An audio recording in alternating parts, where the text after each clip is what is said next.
Assalamualaikum warahmatullahi wabarakatuh. Selamat pagi anak-anak. Selamat bertemu kembali. Bagaimana kabar anak-anak hari ini? Ya, mudah-mudahan anak-anak selalu dalam keadaan sehat walafiat. Baiklah, sebelum belajar jangan lupa untuk selalu berdoa.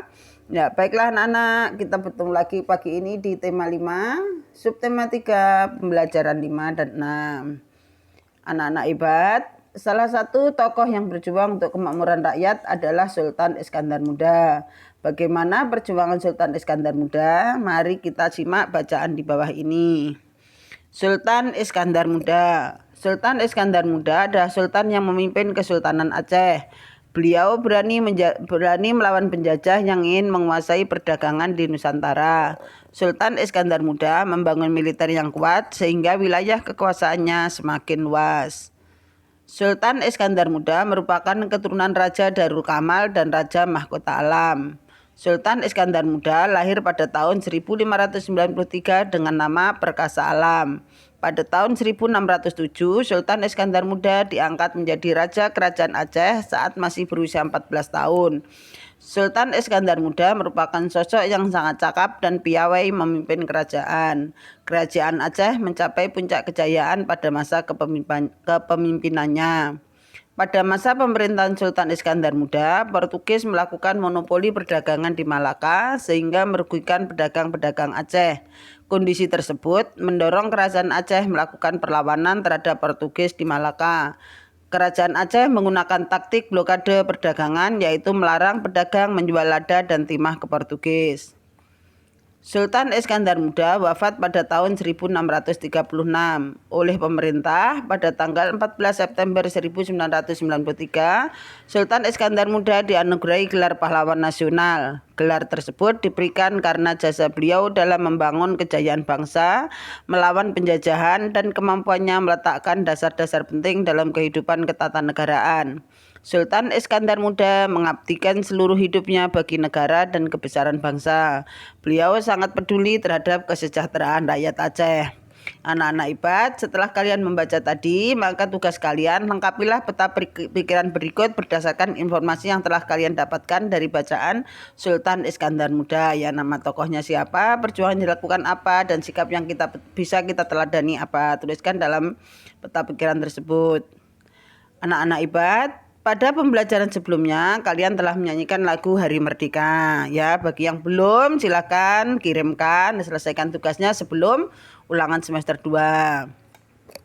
Di dalam menyanyikan sebuah lagu ada beberapa unsur vokal yang harus diperhatikan. Yang pertama yaitu intonasi. Intonasi merupakan ketepatan bunyi tiap nada.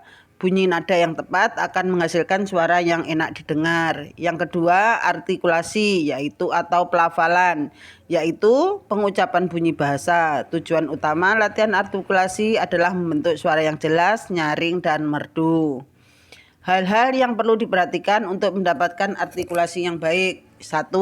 Sikap badan.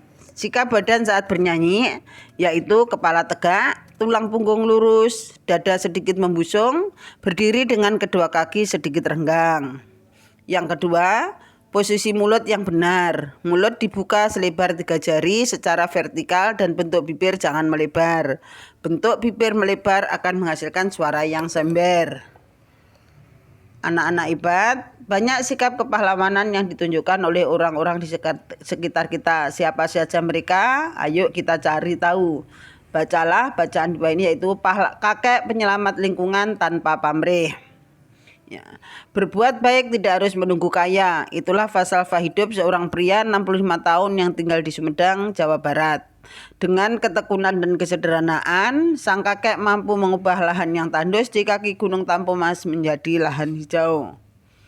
Kaki Gunung Tampomas dulunya hanyalah padang tandus yang rusak karena penambangan pasir.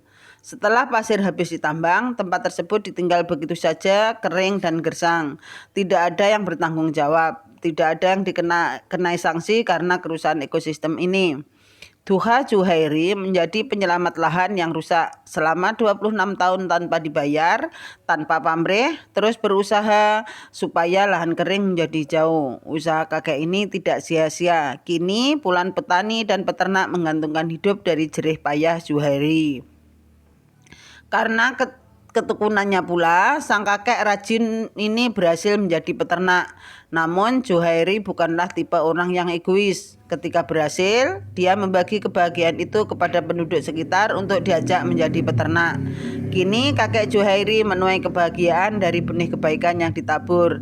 Hanya dengan upaya sederhana, Zuhairi ternyata mampu mengubah dari tiada menjadi ada, dari kerusakan menjadi keteduhan. Untuk berbuat baik perlu usaha yang tiada henti. Ya, bacaan ini diambil dari liputan6.com. Ya, setelah kalian baca tadi, ya kita dapat informasi dari bacaan tersebut, yaitu yang pertama Bapak Toha Zuhairi menjadi penyelamat lahan yang rusak. Selama 26 tahun Bapak Toha Zuhairi tidak dibayar tanpa pamrih, terus berupaya supaya lahan kering menjadi hijau. Usaha Bapak Toha Zuhairi tidak sia-sia. Kini puluhan petani dan peternak menggantungkan hidup dan jerih payah dari Bapak Zuhairi. Anak-anak IPAD, tugas kalian berikutnya jawablah pertanyaan di bawah ini. Ya, kakek Toha Zuhairi mempunyai tanggung jawab sosial yang tinggi. Dengan tindakan yang dilakukan oleh kakek Toha Zuhairi sejalan dengan nilai-nilai yang terkandung dalam sila kelima Pancasila. Contoh sikap kepahlawanan yang dapat kita lakukan dalam kehidupan sehari-hari, yaitu 1. Peduli terhadap kelestarian lingkungan, 2. Bekerja keras, 3. Pantang menyerah dalam mengerjakan sesuatu, dan 4. Bertanggung jawab. Anak-anak, ya, beberapa tindakan yang selaras dengan nilai-nilai sila kelima Pancasila, yaitu 1. Berkreasi dan berinovasi serta menghasilkan karya yang bermanfaat bagi orang banyak. 2. Pantang menyerah dalam mewujudkan cita-cita. 3. Menciptakan lapangan pekerjaan. 4. Menggunakan fasilitas umum dengan bijak. Anak-anak, kita dapat menerapkan sikap kepahlawanan dalam bentuk peduli lingkungan. Ya, contoh sikap peduli lingkungan yaitu menebang hutan dengan sistem tebang pilih, melakukan reboisasi, dan ikut serta dalam kegiatan gotong royong membersihkan lingkungan. Tentunya hal ini akan kita bermanfaat bagi kita semua, yaitu manfaatnya contohnya terhindar dari bencana banjir dan tanah longsor, mendapat lingkungan yang bersih dan sehat, serta mengukuhkan solidaritas dalam masyarakat. Ya, demikian tadi pembelajaran kita hari ini. Mudah-mudahan anak-anak memahaminya. Selamat belajar. Ibu akhiri wabillahi taufik wa hidayah. Wassalamualaikum warahmatullahi wabarakatuh.